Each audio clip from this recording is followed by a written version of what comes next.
నీకున్నది నేడు నీది కాకపోయేనే, నేడు నీకు ముందున్నది రేపు కానరాకపోనే.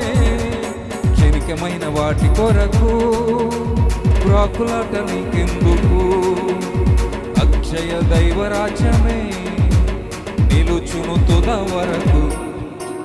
నాది నాది అంటూ వాదులాట నీకెందుకు, ఏది నీది కాదు సత్యమిది ఎరగవెందుకు.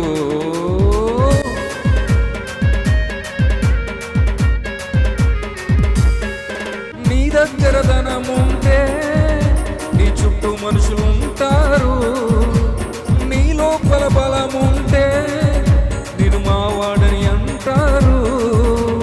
నీ ధనము నీ బలగం నీ చావు